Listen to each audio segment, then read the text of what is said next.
ఈ వీడియోలో మనం 2 MVA ట్రాన్స్ఫార్మర్ 2 PCC ప్యానెల్కి బస్ డక్ట్ ఏ విధంగా కనెక్ట్ చేస్తారో, ఏ విధంగా మేకింగ్ చేస్తారు బస్ డక్ట్ అనేది సైట్లోకి వెళ్ళిన ఫస్ట్ డే నుంచి ఏ విధంగా మెజర్మెంట్స్ అనేది తీసుకుంటారు ఈ వీడియోలో చూద్దాం. ఇక్కడ కనిపిస్తున్న ఫౌండేషన్ మీద మనం ట్రాన్స్ఫార్మర్ అనేది ప్లేస్ చేస్తాం. అటు సైడ్ మనకి PCC ప్యానెల్ అనేది ఉంది రూమ్లో స్లాబ్ కింద అనేది. ఇప్పుడు మీరు సైడ్ వ్యూ ఒకసారి చూద్దాం. ఇది back side view, transformer back side view కదా. ఇది సైడ్ వ్యూలో మీరు చూసినట్టయితే ఇక్కడ వైట్ కలర్లో కనిపించేది మనకి PCC ప్యానెల్. ఇప్పుడు ఈ PCC panel height and transformer LT side terminal box height రెండు మ్యాచ్ చేసుకుని మనం డక్ట్ అనేది మేకింగ్ చేసుకోవాలి. ఇప్పుడు మెజర్మెంట్స్ అనేది మనకి ఫిజికల్గా తీసుకోవడానికి ట్రాన్స్ఫార్మర్ లేదు, ప్యానెల్ ఒకటే ఉంది. అప్రాక్స్గా మనం ట్రాన్స్ఫార్మర్ డ్రాయింగ్స్ అనేది తీసుకుని మనం కింద బేస్ వీల్ నుంచి టాప్లో ఉన్న LT టెర్మినల్ బాక్స్కి ఎంత హైట్ ఉందో చూసుకుని ఫౌండేషన్ నుంచి మనం మెజర్మెంట్ తీసుకోవచ్చు, క్యాలిక్యులేట్ చేసుకుని.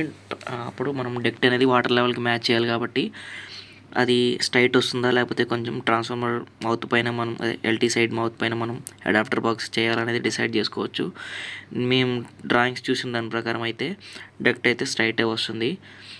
ఇప్పుడు ఇమేజ్లో చూసిన విధంగా మనం అది నేను అప్రాక్స్గా గీసానది, దాని ప్రకారం మనం మెయిన్ డ్రాయింగ్ అనేది చేసి కస్టమర్ దగ్గర అప్రూవల్ అనేది మనం తీసుకోవాలి. ఇప్పుడు ఈ ఇమేజ్లో చూపించిన విధంగా మనం డ్రాయింగ్ అనేది పర్ఫెక్ట్గా చేసి కస్టమర్ దగ్గర అప్రూవల్ అయితే తీసుకోవాలి. ఇప్పుడు మీరు దీనిలో చూస్తున్నట్లయితే ట్రాన్స్ఫార్మర్ అండ్ PCC ప్యానెల్ ఇక్కడ సైట్లో ఏ విధంగా అయితే ఉన్నాయో ఆ విధంగా మనం ప్లేస్ చేసి డ్రాయింగ్ అయితే చేస్తున్నాం. డక్ట్ సైడ్ వ్యూ ఉంది, duct top view, inner side top view ఉంది. నెక్స్ట్ డక్ట్ ఫ్రంట్ వ్యూ అయితే కూడా మనం డ్రా చేస్తున్నాం. ఇప్పుడు ఈ ట్రాన్స్ఫార్మర్ డక్ట్ అనేది మనం 4000 amps మేకింగ్ చేస్తున్నాం. 125x10 ఈ సిగరెట్ అల్యూమినియం ఫేసెస్కి వచ్చేసరికి మనకి 4 runs తీసుకున్నాం, న్యూట్రల్కి 3 runs తీసుకున్నాం. ఇంటూ 3 phases ఉంటాయి కాబట్టి మనకి ప్రతి ఫేస్కి 4 runs అయితే మనం రన్ చేస్తాం. అల్యూమినియం ఈ సిగరెట్ బస్ బార్ 0.8 అల్యూమినియం వచ్చేసరికి మనం 0.8 రేషియోతో తీసుకోవాలి. ఆ విధంగా మనం క్యాలిక్యులేట్ చేసి ఆమ్స్ రేటింగ్ అనేది తీసుకుంటాం. మనకి కస్టమర్ దగ్గర నుంచి డ్రాయింగ్ అప్రూవల్ వచ్చిన తర్వాత డక్ట్ ఫ్యాబ్రికేషన్ అనేది మనం వర్క్షాప్లో చేస్తాం. వర్క్షాప్లో డక్ట్ ఫ్యాబ్రికేషన్ అయిన తర్వాత మనం సైట్కి అనేది తీసుకెళ్ళి డక్ట్ అనేది ఇన్స్టాల్ చేస్తాం అనమాట. సైట్లో డక్ట్ ఫ్యాబ్రికేషన్ అయితే మనకి వర్క్షాప్లో జరుగుతుంది. ఆల్మోస్ట్ కంప్లీట్ అయిపోయింది. ఈ విధంగా మనకి ఫ్యాబ్రికేషన్ ప్రాసెస్ అంతా అయిపోయిన తర్వాత మనం డక్ట్స్ అన్నిటిని కూడా క్లీనింగ్ ప్రాసెస్కి పంపిస్తాం. 7 tank క్లీనింగ్ ప్రాసెస్ అయితే ఉంటుంది మనకి. 7 tank క్లీనింగ్ ప్రాసెస్ అయిపోయిన తర్వాత మనం డక్ట్స్ని ఫ్రేమ్స్ అనేది ఈ విధంగా మనం సెట్ చేసుకుని పౌడర్ అనేది స్ప్రే చేసుకోవాలి. చూస్తున్నారు కదా, ప్రతి ఫ్రేమ్, ప్రతి door and next supporting angles దగ్గర నుంచి డక్ట్స్ వరకు మనం పౌడర్ అనేది ఈ విధంగా స్ప్రే చేస్తాం. ఇవి వచ్చరికి డక్ట్స్ అనమాట, ఫ్యాబ్రికేటెడ్ డక్ట్స్. ఈ విధంగా మొత్తం మనం పౌడర్ స్ప్రే చేసిన తర్వాత ఈ ఫ్రేమ్స్ అన్నిటిని తీసుకెళ్ళి మనం అక్కడ మీకు రైట్ సైడ్ కనిపిస్తున్న స్టాండ్లు అనేది మనం సెట్ చేసుకోవాలి. ఇక్కడ నుంచి ఆ ట్రాలీ ద్వారా మనం హీట్ ఛాంబర్లోకి అనేది పంపిస్తాం వీటన్నిటిని. అక్కడ హీట్ ఛాంబర్లోకి వెళ్ళిన తర్వాత మనకి perfect structure, next perfect shining అనేది వస్తుంది. ఇంకా స్టాండర్డ్గా ఆ మెటల్కి మనం స్ప్రే చేసిన పౌడర్ అనేది ఆ హీట్కి మెల్ట్ అయ్యి ఫిట్ అయిపోతుంది.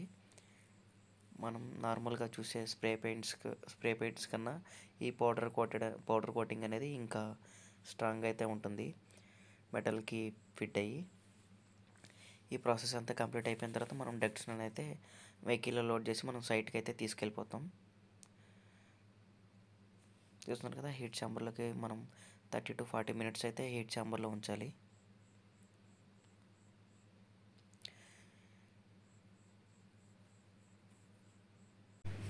సైట్లో ట్రాన్స్ఫార్మర్ అనేది ఇన్స్టాల్ చేశారు.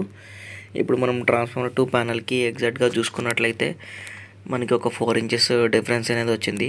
అంటే 4 inches ట్రాన్స్ఫార్మర్ హైట్ అయితే ఉంది, ప్యానెల్ సైడ్ 4 inches డౌన్ అయితే ఉంది.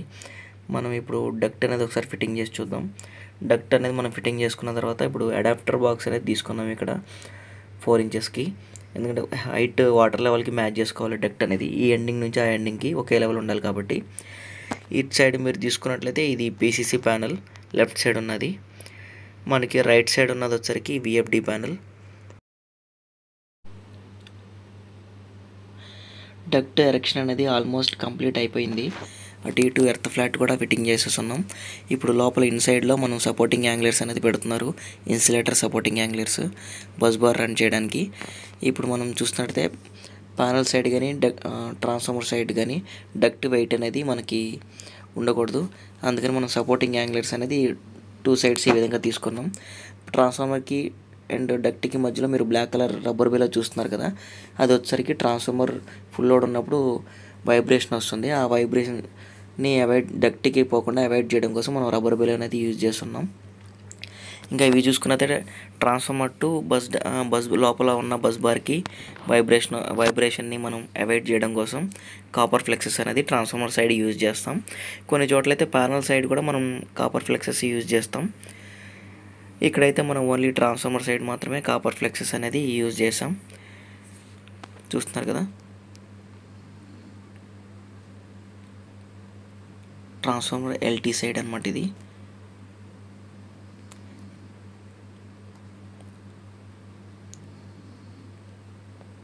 ఇది చూస్తున్నట్టయితే మనం బస్ బార్ టాప్ ఏ విధంగా కనెక్ట్ చేశారు చూడండి.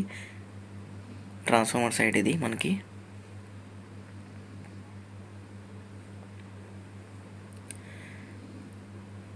వన్ 125/10 4 రన్స్ అనమాట. బస్ బార్ ఫిట్టింగ్ అయితే మనకి మొత్తం కంప్లీట్ అయిపోయింది. ఇప్పుడు మా వాళ్ళు వచ్చేసరికి సపోర్టింగ్ యాంగ్లర్స్ అనేది ఫిట్ చేస్తున్నారు. ఇన్సులేటర్ సపోర్ట్స్ అనేది బస్ బార్ అటు ఇటు కదలకుండా మనకి వైబ్రేట్ అవ్వకుండా చూస్తున్నారు కదా, అవి ప్లస్ బస్ బార్స్ అనేవి కూడా ఒకసారి మొత్తం ఫుల్ టైట్ అనేది చెక్ చేసుకుంటారు.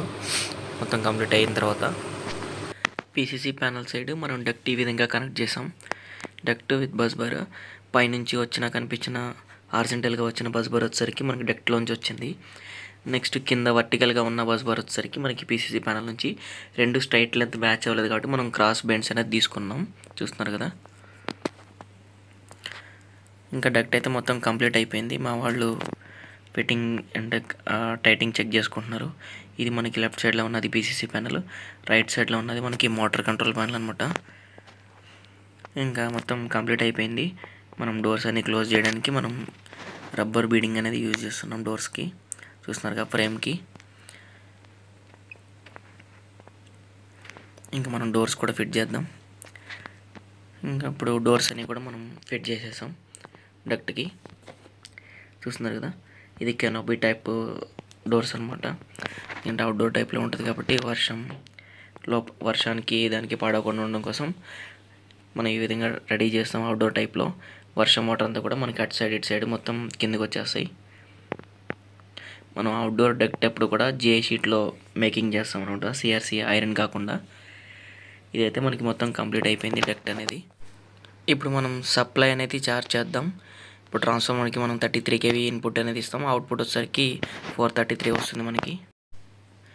ఈ ప్రాజెక్ట్ అయితే మనకి సక్సెస్ఫుల్గా కంప్లీట్ అయ్యింది. ట్రాన్స్ఫార్మర్కి మనం ఇన్పుట్ సప్లై 33 kV అనేది ఇచ్చున్నాం. ఇప్పుడు మనకి అవుట్పుట్ వచ్చేసరికి ప్యానల్లో 450 లేదా అరౌండ్ 440 అలా వోల్టేజ్ అనేది వస్తుంది. మనం ట్యాపింగ్ డౌన్ చేసుకోవాలి. ఇది చూసినట్లయితే మనకి అవి RYB ఇండికేషన్ ల్యాంప్స్. బ్రేకర్ ఇప్పుడు ఆన్ చేసాం మనం, ఏసీబీ బ్రేకర్ అనేది. బ్రేకర్ చూస్తున్నారు కదా, బ్రేకర్ ఆన్ కండిషన్లో ఉంది. ఇంకా అవుట్పుట్లో చూసుకున్నట్లయితే అన్ని అవుట్ గోయింగ్స్ బ్రేకర్స్ కూడా అన్నీ కూడా ఆఫ్లో ఉన్నాయి.